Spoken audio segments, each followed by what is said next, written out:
yaa koromii koo cimdii jiboota goobni dachaa warran ittiin of dhaadu abdii isaaniin jiraachaa humna keessan abdadhee hamaa dhufuttiin ooluuf isiniin callaa argadhee beela ofirraa qoluuf warrin isin abdadhee miixuu koo fala jedhee isiniin dukkana mo'uuf hunda dhiisee siin fedhee diina keessan cabsuudhaaf tokkoo mutuu qabdanii maaliif diinni isin nyaatatu walitti dabdanii utuu waraabessamtuu nyaachuuf isinitti yuustuu isin maaf wal dhabdanii boolla qilee wal buustu utuu yandoon aminaa diinarraa isin xollessuu hireen keessan maaf ta'e ofiifiin wal balleessuu dhiigaan wal fakkaattu garaa tokkoo baatanii maaliif walitti kaatu diina waliif taatanii galma tokko waliif qabdu qomoon keessanoo tokko mee maaliif wal jifattu akka ilmaan lanfokkoo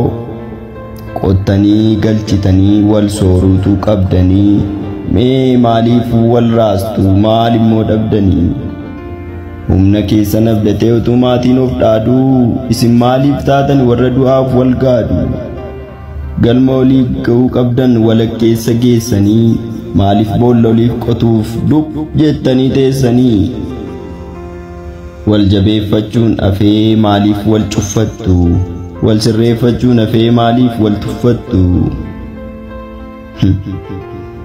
gaafa akkas wal nyaattanii afaan bineensaa buutu ofiin wal faffacaasaa diina gidduutti duutu gaafa isin wal nyaattanii warra isiniin abdatan garaatu isaan raafama